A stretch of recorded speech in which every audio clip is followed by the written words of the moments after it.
This is a Guide Your Light Network production, creating podcasts with purpose.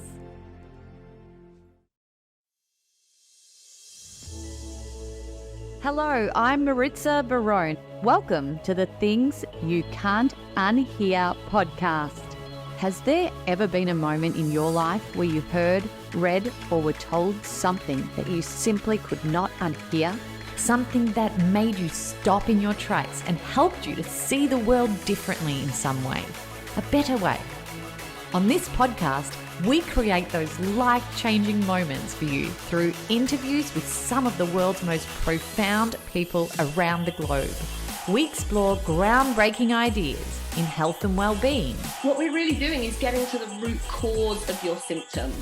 And often we find that that is an emotional block that we have been carrying around in our body that's become almost crystallized and created a physical symptom. Relationships. And for women as well, when I talk about respect, it's called respecting yourself, which is don't overgive. Women will tend to put themselves one down, and then wake up at 40 and go, wait a second, I am woman, I deserve respect. Personal and professional transformation. This is true of any skill. You only develop it by doing it. And so, if you don't get out there and just start doing it and being a bit rough around the edges at the beginning, you can't work on your craft. And so it can't turn into something.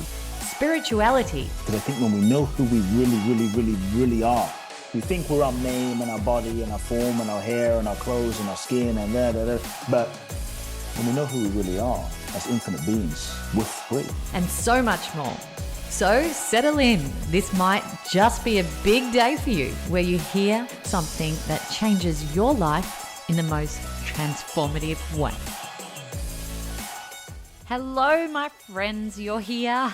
Thanks for finding us if this is your first time here. I'm Maritza, and my aim on this podcast is the same as it's been for almost 5 years since we launched, to help people to see the world differently in some way so they can thrive. And for those who don't know, I am the founder of the Guide Your Light Network that creates podcasts with purpose for creators and brands. And just over about a year ago, I had the pleasure of meeting today's guest, Dianne Driscoll. She's one of the fascinating members of the Guide Your Light Network since she started her own podcast with us called Spiritual as Fuck. It's a spiritual podcast with a twist that is absolutely hilarious and captivating and killing it in the podcast world right now. She hosts the show with Liz Volpe, a psychic medium and social entrepreneur who's been on the Things You Can't Unhear podcast various times before as well. And I was keen to bring Dianne on to talk about what she calls her spiritual awakening and what that meant for her life, her mental health and her happiness. Over the last 6 or 7 years, she's gone from being a corporate leader with a career spanning over 25 years in tech and organizational change to now the host of this podcast, as well as her work as a change and resilience coach and speaker. Her life has gone through some serious, let's call them upgrades. And since embracing her awakenings, her view of life has shifted and she found the peace that she'd been seeking for so long in unexpected ways. This is a truly captivating chat that I know so many of you are going to resonate with. Let's jump into our conversation with Dianne Driscoll. Welcome, Dianne Driscoll, to the Things You Can't Unhear podcast. A long time coming. You are finally here. Oh, thank you. It's like I've been looking forward to this so much. I have been tuning your voice into my ears over the last 12 months. Your podcast, Spiritual as Fuck, is one of the podcasts that we create on the Guide Your Light Network. And I absolutely love it. Number one, because I love your accent and I love your co-host accent, Liz's accent. You've both got the best accents in the world, but it is so witty. It is so raw. It is so relatable. And it's obviously resonating with so many people out there. Who knew so many people were spiritual as fuck? I know, 72 countries I think we're at the moment, which blows my mind. You know what I notice about this podcast and you both is that you don't do things in halves. And so you've gone all in with this show, and the community that you've built around it and the way that you're approaching it blows me away every single day. And the reviews that you get, it's quite fascinating to see those reviews come through every week, because I get them as well on my emails, and I'm like, I've done it again. This is just beautiful. So if you haven't tuned in to Spiritual as Fuck yet, make sure you do. But first, listen to Dianne today. I know Liz Volpe, your co-host, has been on this show a couple of times already, Yes. and I talk about her a lot. She's a huge part of a lot of awakenings that have happened in my life. So I really love her deeply, and I can't wait to share the other half of who Spiritual as Fuck is today. So let me start with this question, because I know this has not always been your path. How does a corporate leader with 25 years experience in the corporate world become the host of a podcast called Spiritual as Fuck? I'm still scratching my head on that one. It's like, it is the most bizarre thing that has ever happened in my life, and definitely the start of a huge roller coaster ride, but one that I wouldn't change for quids. So yeah, background being former corporate leader, working, operating in the corporate world, but made a choice then to leave that. Some of it was thrust upon me through kind of a mental health breakdown. Coming out of that, recovering, being a coach, being a facilitator in organizations and a keynote speaker. But all of that was, that's all the work that I was doing, and I was powering along, firing in all cylinders. And then in 2021, I had a spiritual awakening, which was the start of the little breadcrumb trail that led to me being on the Spiritual as Fuck podcast. Okay. What is, for everyone listening, a spiritual awakening? Oh, this is, so I did not know that's what I was going through at the time. And even now, you can probably see there's a sense of body shudder in me when I say the word spiritual awakening, but it's kind of like the term that's out there at the moment. And literally for me, it's like an existential crisis. It's like a wake-up call in your life, where almost like the universe or God, spirit grabs you by the shoulders and says, take a hard look at yourself. The way you're operating your life is not working. It's not functioning. You need to do something drastically different in your life. And for me, how that occurred was, I guess personally, I wasn't going through a very good time in my marriage. Like, I was literally going through a lot of issues, and I felt like I was heading towards another mental health breakdown, which for me was not negotiable. I'm not going there. And I think for anyone who might be in a similar circumstances where there's kids involved, there's like, okay, you've got that. Okay, do I stay? Do I go? There's a lot of, I guess, mental pressure, mental anguish that goes on with you around that time. So that was happening, I guess, as a background theme to my spiritual awakening.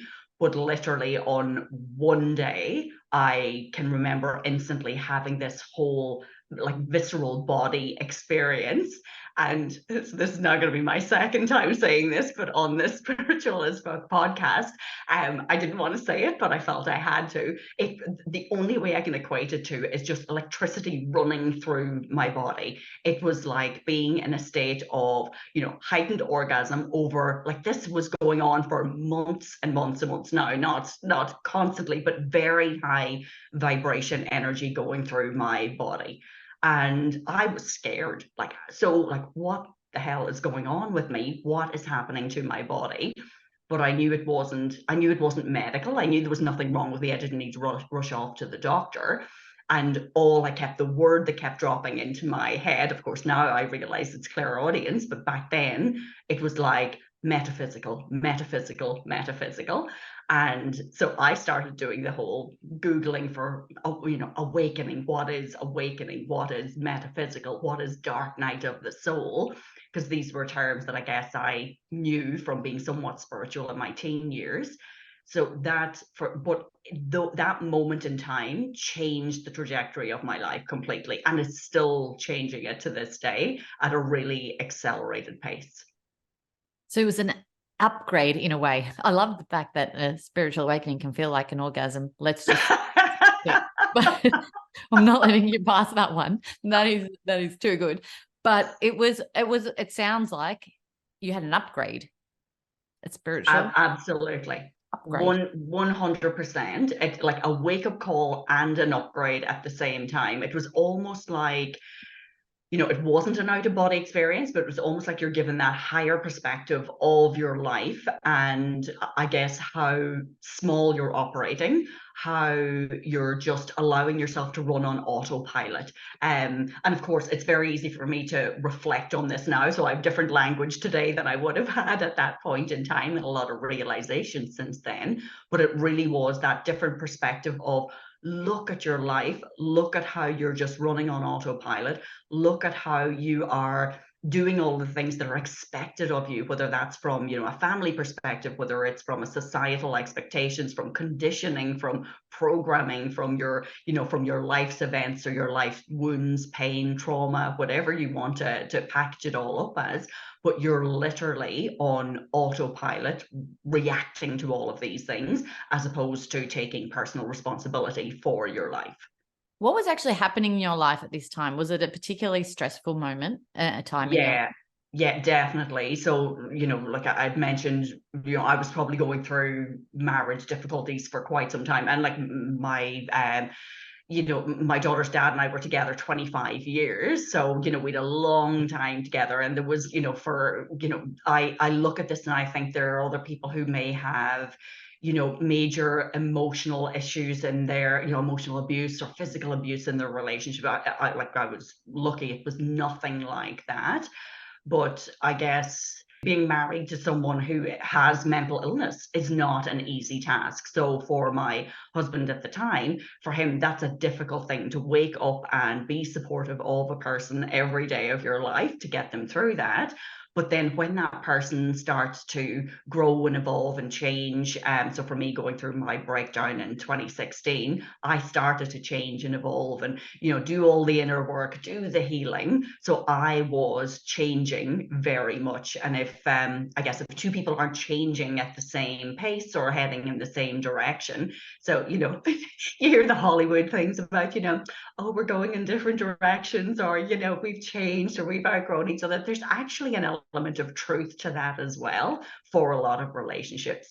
But I think our tipping point choice, and this was one of the choices for me, was you can either stay in that, and we all know people who have stayed in relationships longer than they should have, or you make that courageous decision and say, okay, I know that this is going to cause a lot of heartache, a lot of a ripple effect into other people's lives, but sometimes you just need to make that decision because it is the right one for you. And if it's the right one for you, it will have the knock-on right impact for other people as well, even though it carries a lot of weight of pain.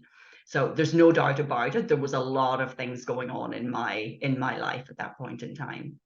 Yeah. And I do think it tends to happen at those times, doesn't it? It tends to happen at those times when you are at the tipping point and at the brink of not knowing where else to turn. And yeah. I think you mentioned you had another mental breakdown or another time in your life and potentially use different methods to work through that. Is that right? Yeah. Oh, definitely. Yeah. And like, I guess my history. So I have had like mental illness since I was a teenager.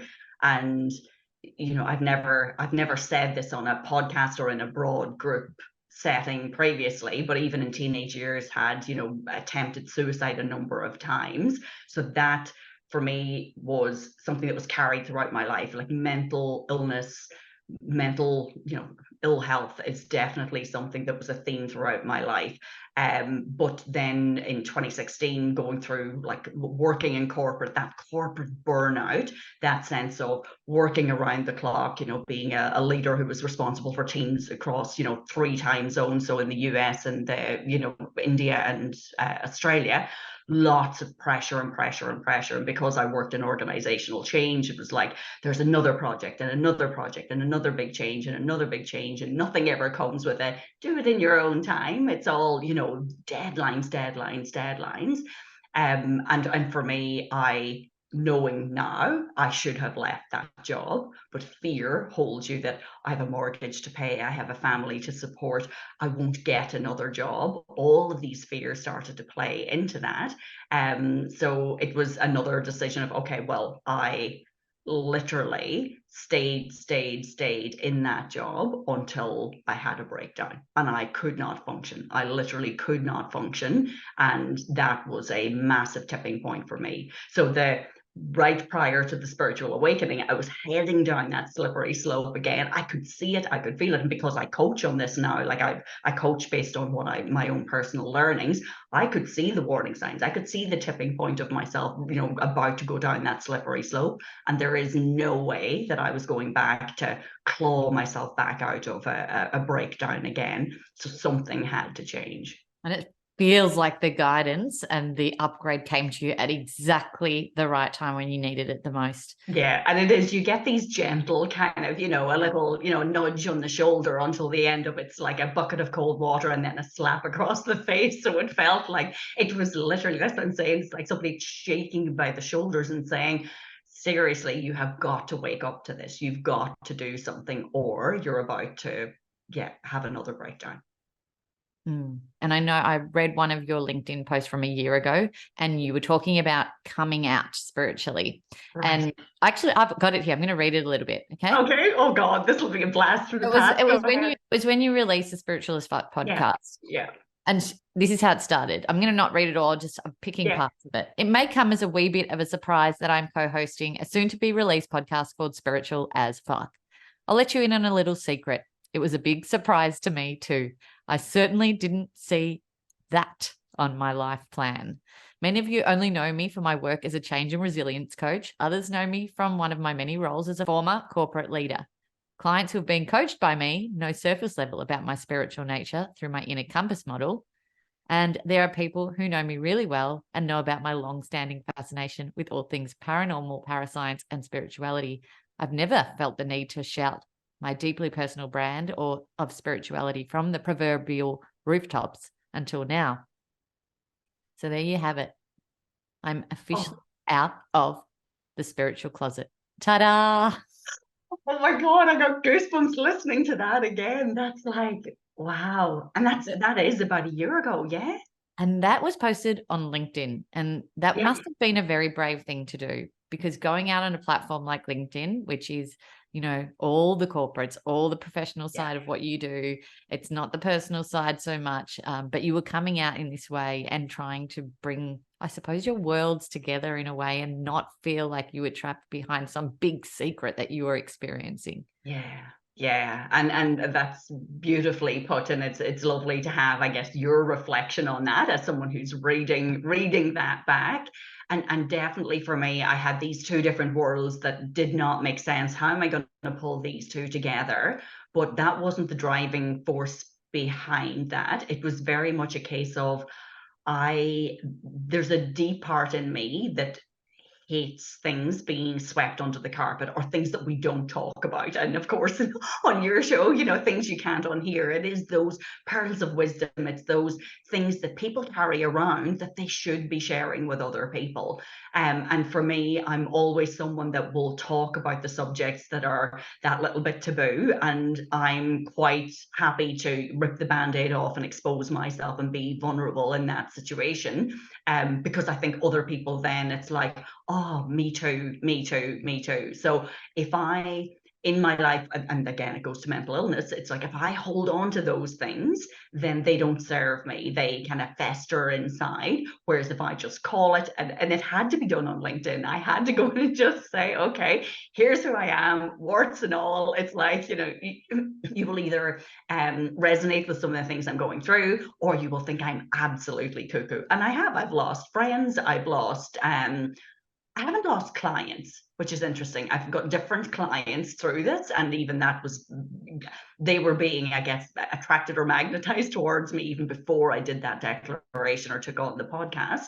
But Yeah, definitely people have viewed me in a very different way. Even like my friends back home in Ireland, my family, a lot of things have changed with relationships when you suddenly come out. Like, it's one thing people thinking you're crazy because you've got mental illness. I know that sounds terrible, but there's a whole other level of craziness that people think when you start talking very spiritually, and particularly now, because my spiritual path is leading me down the path of healing as well. That's a whole other level of, okay, I thought she was losing it. Yeah, thinking she's losing a little bit more. And now it's like, okay, she has lost the plot completely. Well, you must feel very at home when you're around the community that you've created with Spiritual as Fuck, and when you have your live events online, and that people are in the same situation as you're in, and they believe on the same level that you believe in, and you feel like you've found your people in a way where Yeah. it's you're actually able to help them because you've experienced this in such a significant level. So it's fascinating to think that. I think what happens is people feel uncomfortable, because I've experienced it myself as well. It's the change in others that people feel uncomfortable with, and then also that not knowing what on earth you're talking about, or not being aware of half of the things that are coming out of your mouth, and it's also new and makes people back away because they feel uncomfortable. But you did get quite some strong support on that LinkedIn post, which I noticed. The comments were really beautiful, and someone had written, the century we're in this is where we're most allowed to feel at home with who we are, no matter what that is. So you were celebrated quite a lot, which I found very comforting and beautiful as well. Yeah, definitely felt the love. It was good. Yeah, no, that's so good. So in 2016, you said you had that mental breakdown. Yeah. And I recall you saying in the past, when I've been chatting and hearing some of your episodes, is that you went to a 7-day retreat in Byron Bay. Yes. That was a bit of a catalyst to a few things as well. And there was a process that was used. Can you tell us a little bit about that time and that process and what that awoke in you? Yeah, that so not that I would have called it at the time, but that was definitely like a smaller awakening. Like, that definitely tuned me in a lot more spiritually. But I just had this desperation. So at the time, the context in my life was 2016. I was after being put on mental health leave from work. It's so funny talking about this now. It just feels like a whole other lifetime ago. But it's so I was put on mental health leave, like high resistant, did not want to do this, but had no choice. Had to go on mental health leave. Was going to see a psychologist at the time, and literally going in every 2 weeks and sitting down and talking about my problems, my issues. And I was so frustrated that I was getting nowhere fast. And I'm like, I mean, everything I do is related to change and fast-paced change usually. So for me, this level of frustration was like, I could see my life stretching out in front of me, sitting on this chair every 2 weeks, talking about my problems and getting nowhere. And I knew I couldn't fix myself, was desperately looking for, and how I viewed it in my mind was, I needed therapy on steroids. I needed something to just smash me apart and then help me put myself back together, and then I'd be fine. Like, I just had this, visual in my head. And I was doing all the research, trying to find all these things, and I could not find anything that seemed like that. And one day I had this thing called Hoffman process up on my, I was Googling it, but I was going off for coffee with a school mom that I didn't know. It's the first time we were meeting up for coffee. So I left it on my screen, but I'd felt a pull to it. I was like, oh, this seems like it. It turns out that during the course of the coffee, she had been on the Hoffman process, is what it's called. So I thought she'd been off at a spa, a retreat, a lovely, mother looking after herself. But she was like, no, I'd had a breakdown. I needed to go and do this. And she put her hand across the table and she said, I don't know you, but I know that you need this. And, tears come easily to me. So I was a blubbering mess, but I knew that I needed to do this. Now, this was a massive financial investment, and not that I had any financial concerns at that point in time, but there's fear factors, and I had, like, I guess, limiting beliefs related to money. So the investment of putting that much money into yourself, being away from your family, my daughter was 6 at the time, that was a massive consideration. But that process of going away for 6 days, and it was, there was like spirituality, there was science, there was therapy, there was so many things. It was out in the most beautiful setting in Byron Bay, but the facilitators of the Hoffman process who brought me through that, eternally grateful, because my life completely changed from that moment. And that's what really, like, I was always into personal development and professional development, but that led me down the path of, okay, invest in yourself, invest in your own healing, take personal responsibility for who you are and how you show up in the world. That was a massive starting point. And it brought in a lot of those practices like meditation, like being in nature, really digging into your shadow side and appreciating your shadow side rather than stuffing down all the things that you feel shame or guilt about. So for me, that was a huge thing. The counter side of that is, and for anyone who has been on something that has been life-changing for them, you come back to your day-to-day life afterwards and you have changed, but everything around you is still exactly the same. So, and God love him, my husband at the time, I was coming back and I must have sounded like an absolute nut job.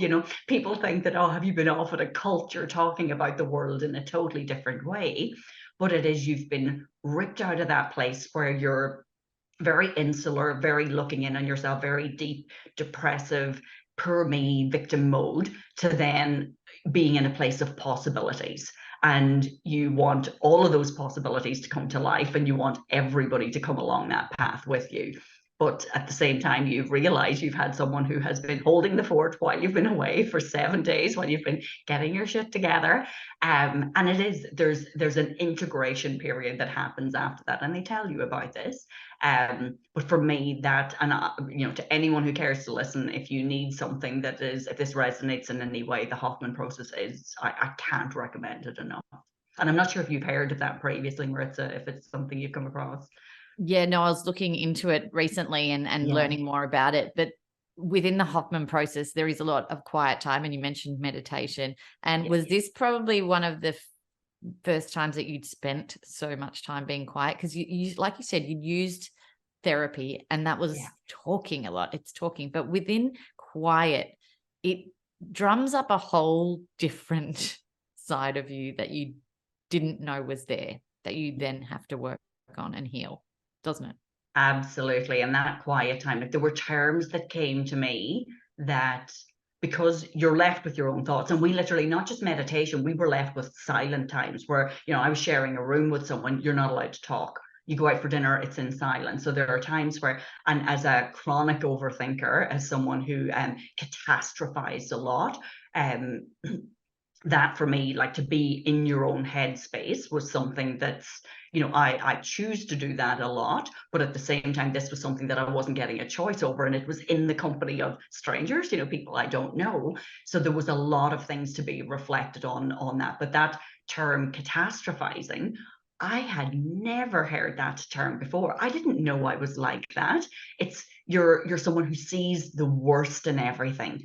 And when I stopped and thought about it, so some of the realizations that came to me was, the good side of that was it informed my career path. So everything that I did, like, I worked in IT security, I was an analytical chemist.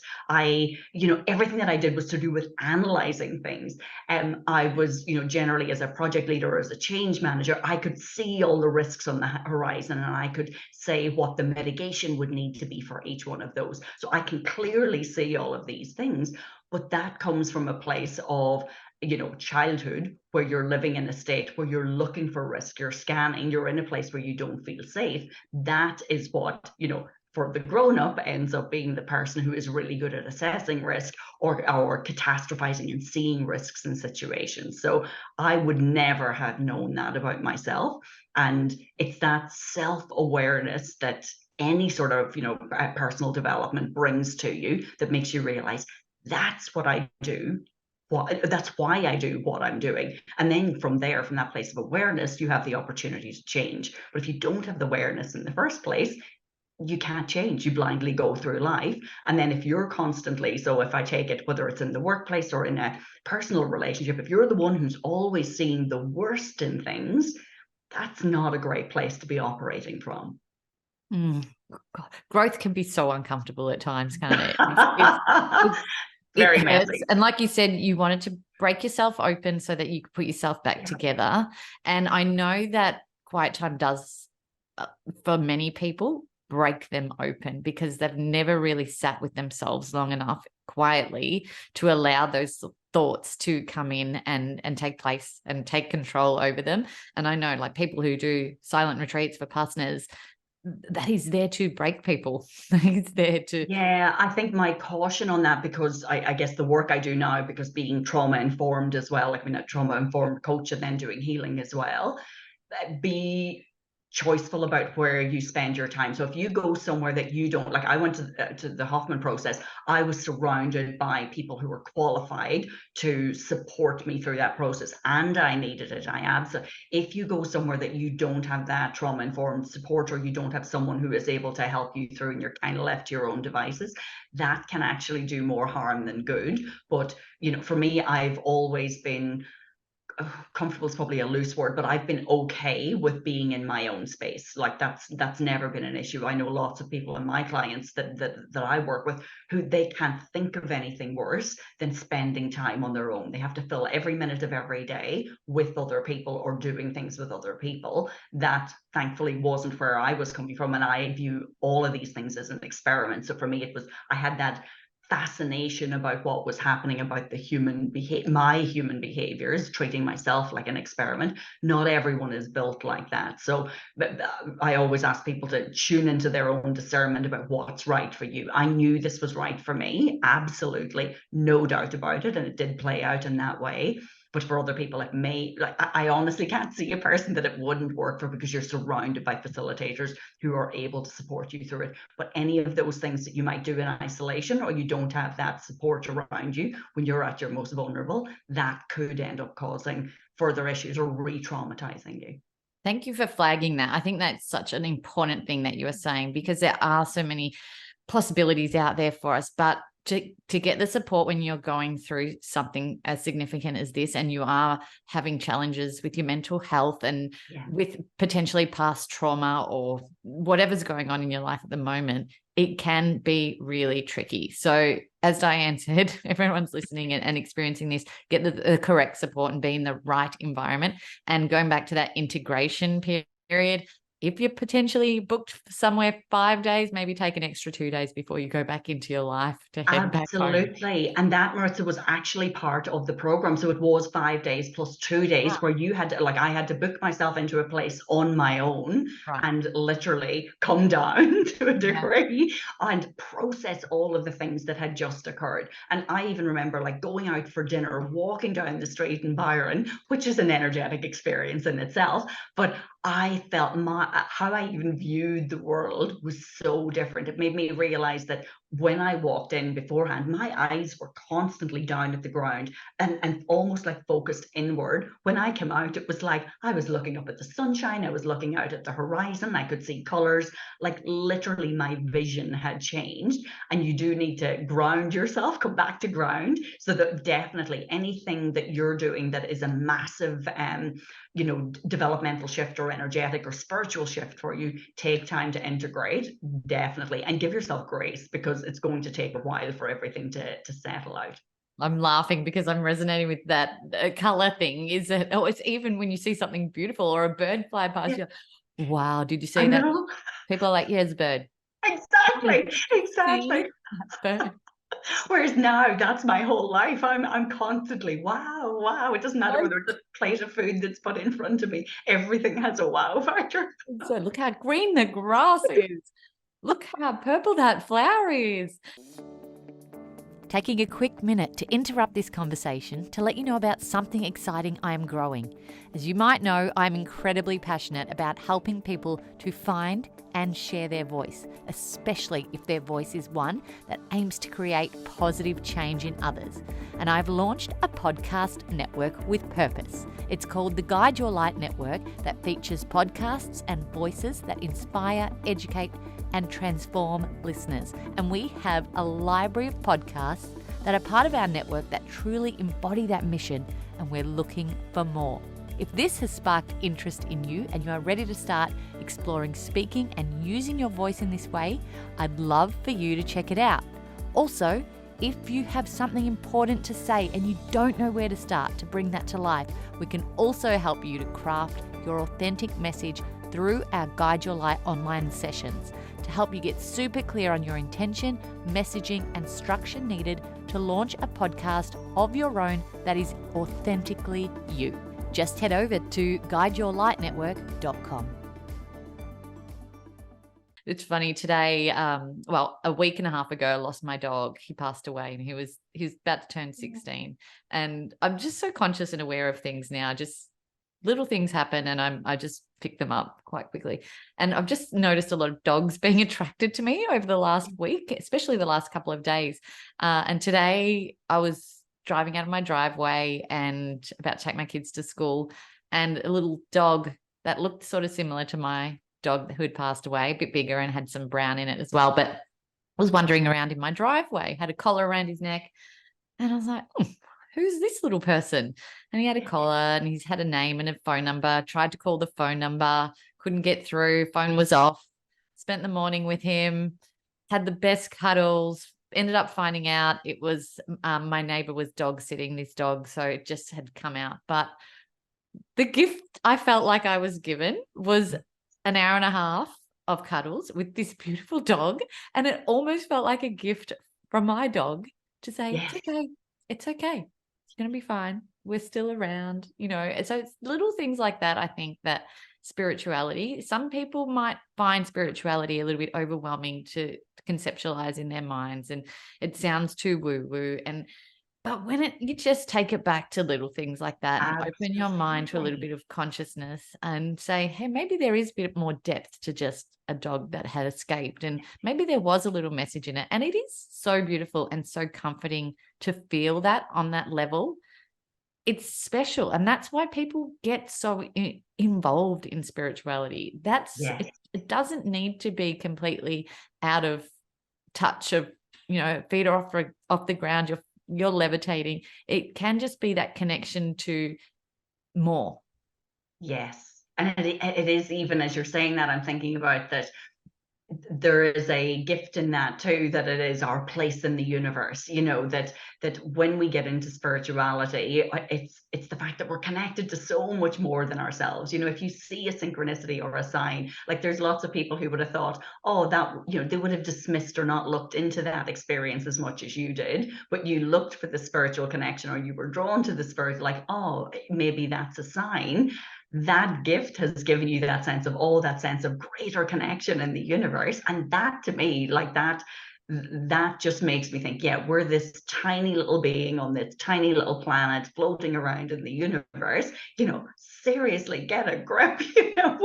We think that our lives are so important, that our problems are so important, but when little dog comes along for cuddles and it reminds us, and we think that it's gift, it makes us feel like we're part of something so much greater. And that, for me, is a much more beautiful way to live than being consumed by your own darkness, your own demons, your own problems, your own little sphere of influence that's happening around you. Beautifully said, Dianne. Now, you've worked with spiritual coaches over your time, haven't you? You've worked Yes, I have. Yeah. And you've done different programs such as self-directed healing and really tried to educate yourself as much as possible in this realm. And I know self-directed healing is a great way to really tap into sort of breaking yourself and putting yourself back together as well. Yeah. Tell us about the things that you've done and the ways that you've educated yourself in this way. Yeah, I guess the first thing when I was going through this, spiritual awakening, and two things were my friend. Google was one, just Googling everything, and then also Instagram. Like I hadn't been a major Instagram person, but all of a sudden I just felt like messages were coming through to me from Instagram.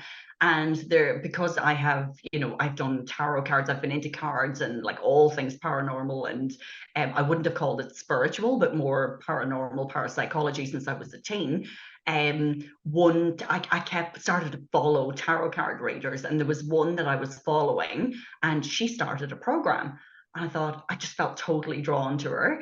And her name is Felicity Aaron, but she was an absolute godsend to me because there was someone that, okay, I can have these mentoring sessions one-to-one. She can explain some of the terms, some of the language, some of the things that I'm going through, give me some practices to be able to help me on my path. So she was absolutely phenomenal. But then also other things, so many things have come through my path that I haven't necessarily gone out looking for them. So the self-directed healing came from as a coach, and it was like the more I was healing myself, the more spiritual I was becoming. So I just could feel myself drifting into this. And my clients, I was feeling this air of, I really want to help them more on a deeper level and a deeper level.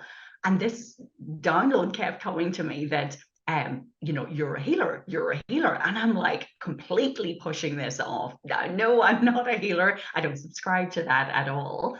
What I wanted, it was more what pulled me towards it was my desire that I can only get my clients so far. I can't support them. They have to go off somewhere else after working with me. And so I started doing a lot of things that were trauma informed. So to become a trauma informed coach, doing a program with Dr. Bessel van der Kolk, like really building up that. But it was through the podcast that we interviewed Claire Besley, who's the founder of Inspirited Solutions, and has her modality is self-directed healing. And literally in that session, I was goosebumps. Anyone who knows me, like goosebumps is one of my clairsentient ways to get messages. And I just knew I had to do this, everything about it, because I'm someone who am impatient.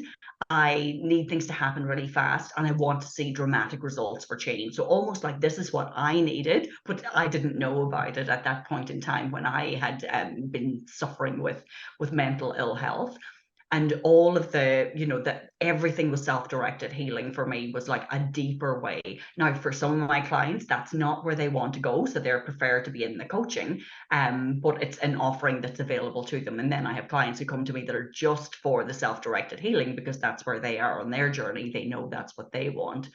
And then from there was even a deeper sense, because what I know about myself, and it's probably because it's all born from my own pain. Like I am driven so much that because I've known so much pain in my own life, it hurts me to see other people in pain. Like it physically, viscerally hurts me. So I'm constantly looking for how can and I don't feel that sense of pain in myself anymore, but I can hold space for it in others. I love where it's evolving, where it's going, and what is coming to life through what you're doing.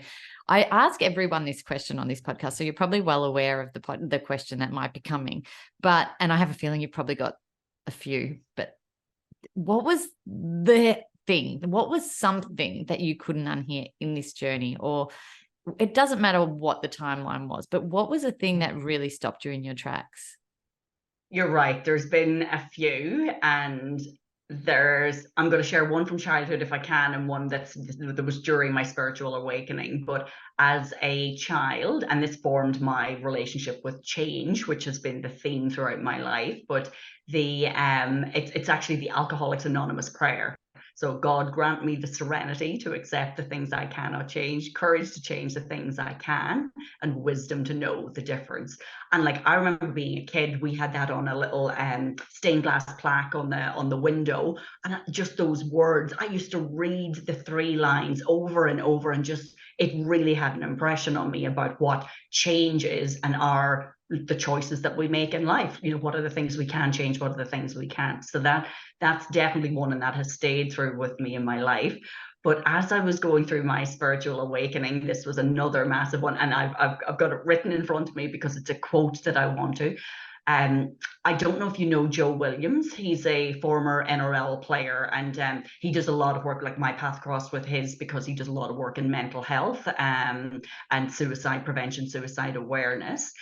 But he shared a story that he was speaking with an Aboriginal elder, it was Elder Uncle Paul. Now, I don't know him, Paul Gordon. I don't know him directly, and I don't know Joe directly either. But when he shared this piece of wisdom, it was, brother, it isn't your mind that's sick, it's your spirit. You need to heal your spirit, not your mind. Now, even now saying that, I could feel like when I cried like a baby when I read that, because I'd spent so much of my life trying to fix myself, that there's something wrong with you, there's something broken. Reading that, it was like, it was the bridge between, here's my very intellect driven self, very corporate driven self, bridging the way to my spirituality. And so much of that was being led in the direction of, I mentioned holographic kinetics, but a lot of Aboriginal or ancient wisdom I was being driven towards. But this gave me permission. It was like, wow, it is, I'm not broken, it's just my spirit. I'm not honoring my spirit in how I live my life. And that has been like a guiding light for me since I came across that piece of wisdom. So for anyone, especially anyone who is feeling they're broken, feeling that their mental ill health is kind of taking over their life, it's like, no, nurture your spirit. And if you can work with and that's why the work I do is all related to your inner compass, like really honor your inner spirit, and your life can absolutely transform. Oh, that is so beautiful. They're just incredible sentiments. You talk about this inner compass. It's the last thing I want to ask. Is you talk about this inner compass. Do you mean that's intuition? Is that another word for what an inner compass is? No, this is so funny, because my inner compass has been a model that I have used for years in my coaching, but it has been the one thing that has transformed along with me, as in it didn't need to change at all. It's just the lens through which I use it is now available. But your inner compass is really, most of us lead our lives through where we're directing our compass at what's expected of us. So whether it's, here's what society expects of us, you must have this car, this house, this family, this job, whatever it is, or family expectations of, oh, you need to be at the family barbecue on Friday, or, someone has passed away and you must be at the funeral, all those sorts of things that you must, you have to, you should. And we live our life in that way. But our inner compass is actually our true north, where we want to operate from. And it's what our inner guidance system is telling us. But there's different elements, but it's taking responsibility for yourself and honoring what is right for you. So as an example, not staying in a marriage because it's the right thing that you've been brought up to believe, or that you're afraid you're going to hurt other people. Not staying in a job just because you're afraid that you are not going to be able to pay the mortgage. It's those precipice moments in life where we're on the edge of something that we need to make a big change. And our choices are, we either go with the societal conditioning and all of our trauma and our wounding, or we actually tap into what our inner guidance system is telling us, and we follow that, we honor that. And there's a whole process around that, and that's the coaching programs that I do. But for me, what I love most is that has stood the test of time through the whole spiritual awakening. So from a very corporate, here's a process we're going to follow and we're going to go through this coaching process, to now actually being something that is, and it's funny, I still provide it to clients that there is a roadmap you can follow, and you can fill out the roadmap if you're so inclined. But the majority of clients, it's like, no, I'm actually going to honor my spirit and I'm going to tap in internally. And there's elements of that is being more intuitively led. And the more spiritual, the more intuitive, the more my clairsentience, my claircognizance, clairaudience comes to light, the more I'm able to weave that into the conversation with my clients as well. Now, if it's someone who's not open to this, I definitely don't force it, but it's helping people figure out what's your unique navigation system to help you navigate through life. It's not me imposing my judgment on you. It's not society imposing its judgment on you. How do you lead that more fulfilling life? Wow. So Cool. Just so cool. What a perfect way to end. Thank you so much, Dianne, for everything you've shared today. I've absolutely loved this conversation. I'm going to put all of your links in the show notes so people can find you and also listen to the podcast and get more information. But, you are a coach. You've got so many different things that you offer others and help people improve their lives. So thank you for doing that on behalf of everyone that you've already worked with and everyone who's coming your way. Thank you, Maritza. It's been an absolute pleasure. Thanks for listening to the show. What did you think? And what did you feel? Let us know by leaving me a message on the Things You Can't Unhear Instagram community page. And if you can, give us some ratings love on your favourite listening platform.